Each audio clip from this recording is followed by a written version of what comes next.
Have you ever been worried by the fact that your baby wasn't feeding according to the patterns that were prescribed to you by well-meaning providers at the hospital or at your pediatrician's office or even by an IBCLC? I have found that in my practice, this has worried so many families.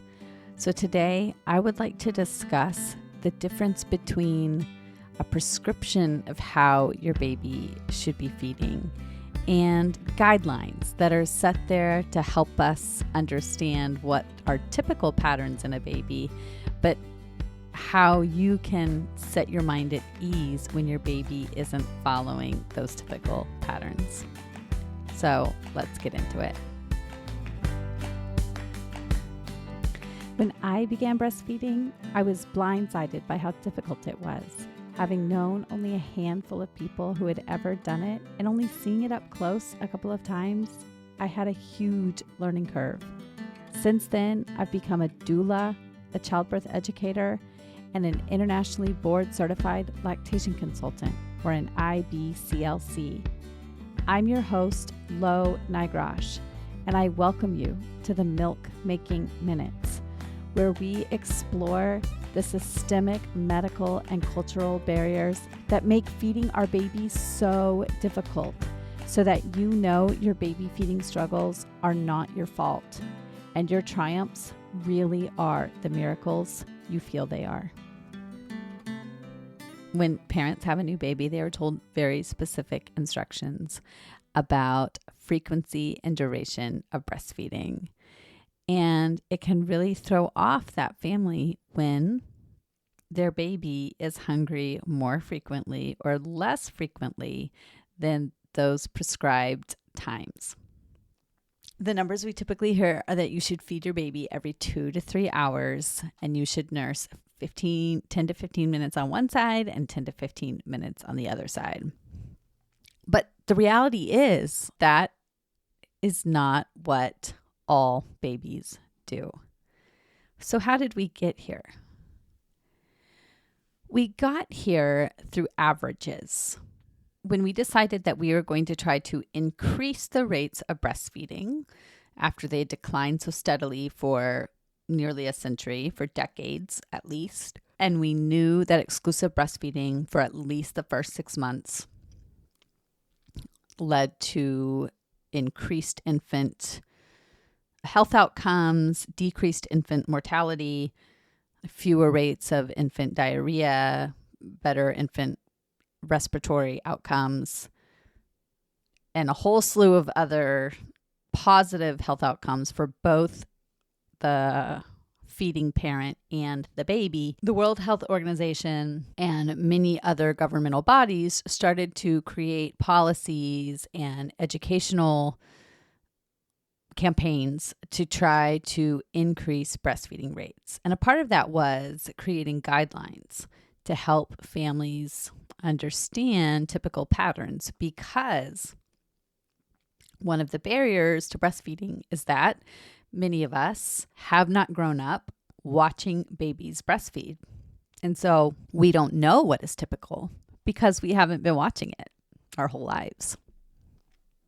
And the guidelines that we are typically given are based off of studies that were done, that were collected over long periods of time, that took averages. Infants would be observed, parents would be interviewed, and they would say in a 24-hour period, how frequently does your baby nurse? And then they would take those answers and they would divide them by 24 hours. And they would say, okay, so exclusively fed babies are nursing 8 times in a 24-hour period. So that means that they should be feeding no less frequently than every 3 hours.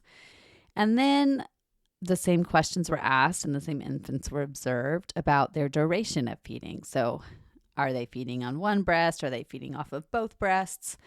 And most frequently, the babies were feeding off of both breasts. That was the advice given. Make sure to feed off of both breasts. And we know that is really good for milk supply, to remove milk from both breasts so that your body gets the signal to make more milk, because that's part of that autocrine hormonal system of creating milk from the breast to the pituitary gland. And so most often babies would want both sides. And then on average, most infants would be feeding 10 to 15 minutes on each side. And so, 30-minute breastfeeding sessions. Let's make sure your baby is eating that much. What happens when your baby does not match the average? What happens when your baby, instead of feeding 8 to 12 times in a 24-hour period, feeds 15 times in a 24-hour period? Because your baby is not an average. Your baby is an individual. What happens when you produce a lot of milk and you have a very strong letdown, and your baby is able to nurse for 7 minutes and get as much milk in a 7-minute feeding as other babies get in a 20-minute feeding? You start to worry because you've been given these numbers that you feel are prescriptive instead of descriptive. I always like to tell my families that the most important thing is that you are looking at all the factors of health in your baby. So, yes, is your baby gaining weight appropriately? And some babies gain weight a little faster. Some babies gain weight a little slower. But are they gaining weight at their rate? So if your baby is on the lower end of the curve, but they continue to gain weight at the rate that they typically have gained weight, which is going to be hard to know at the very beginning if that's true. But over time, you'll start to realize what their pattern is. Then great. Does your baby have the right number of pees and poops in a day? Great. Does your baby's skin tone look good? Do they have alert moments in the day? Are they meeting their milestones at around the right time? Which, of course, those are averages as well. But if we spend more time tuning in to our babies and getting to know them as individuals, and less time worrying about the clock and these prescriptive time frames, then there is that element of anxiety that gets taken away. I am so pleased to announce my new partnership with Feast and Fettle, which is a locally prepared home delivery meal service. When I ordered from Feast and Fettle, I was able to select from a list of delicious meal options that got delivered to my front door for the entire week. Some of the options that I chose were some zucchini lasagna, some challah bread, some roasted carrots, some pork fried rice, and everything that we ordered, we devoured. It was really so delicious, and all we had to do was heat and serve it. I highly recommend this service as a way to get just one more thing off your plate so that you can spend more time focusing on your family and less time worrying about all the things you have to do, which we know is really good for your milk supply. If you would like to order from Feast and Fettle and just try it out, you can go to feastandfettle.com and use my code MILK milk to get $30 off your first week and let Feast and Fettle do the cooking for you. If you want to have less anxiety and more confidence so that your parenting journey can feel like you always wanted it to feel, then go to my website right now so that you can have a person by your side who not only knows how you feel, but who combines my expertise of lactation with your expertise of your body and your baby to help you make the next right step in your lactation journey, because that's all you really need to do is make the next right step. And right now, that next right step is going to my website, www.quavinbirthservices.com.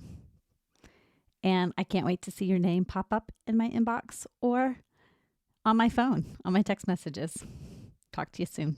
There are a couple of things to keep in mind, like in the very beginning, when a baby is brand new, we do want to make sure that we're not passing that 3-hour mark between feedings, that we're offering the breast and allowing them the opportunity to get some amount of milk every 3 hours or so until about the 2-week mark and they have surpassed their birth weight.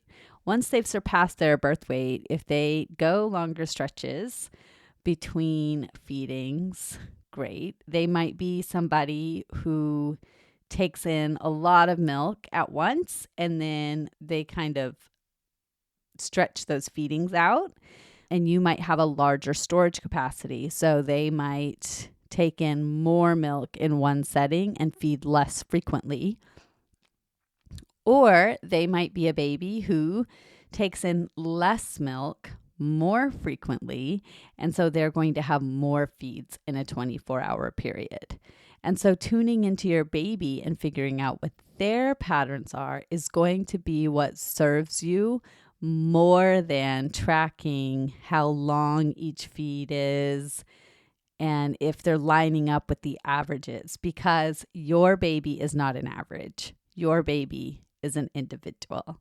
And keeping that in mind will help keep you sane, because your baby is never going to be an average for the rest of their life. Your baby is always going to be an individual as they grow and meet milestones on their own timeline, whether that's learning to walk or learning to read or learning to climb a tree.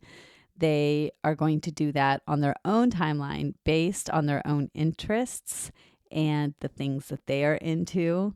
And that includes breastfeeding and their capacity to feed themselves from your body. One other note about this is if you are worried about weight gain, about milk transfer, then that is the time to see an IBCLC, because sometimes you are tuning into your baby, you are trying to follow their lead, but there could be something that is interfering with milk transfer and you're both struggling to figure it out, even though you were doing your best to tune into your baby and to follow their lead.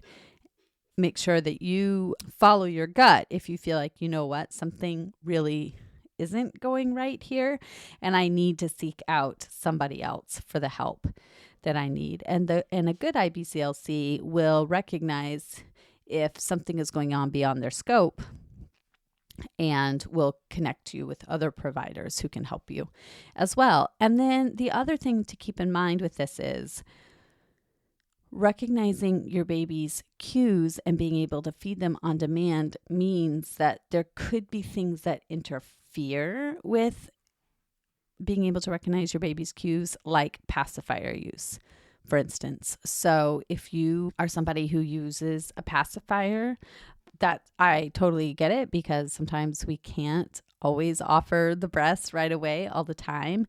And sometimes when babies are sucking, when their urge to suck is being satisfied by something outside of the breast, they will spread out their feeds and have fewer feeds in a 24-hour period, and that can start to interfere with their weight gain. That is one of the reasons why pacifier use is discouraged for breastfed babies. And so making sure that if you are going to use a tool like a pacifier, that you're really tuning into hunger cues and offering the breast first at the first signs of hunger cues, and using that pacifier as an additional tool to calm baby once baby has been satisfied. Because, like I said, your baby might be somebody who needs to feed every hour or every hour and a half. And so if you keep that average in your brain of, oh, it's only been an hour, so he shouldn't need to eat, even though he's showing a hunger cue, and you offer a pacifier instead, that could impact your milk supply and impact the baby's weight gain. And then it could be that tool of the pacifier that's getting in your way, or those numbers, those averages, that is getting in your way of tuning into your baby's cues.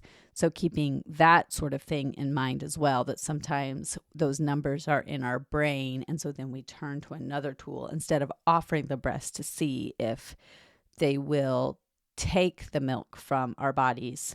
And that can contribute positively to their health outcomes and to your milk supply.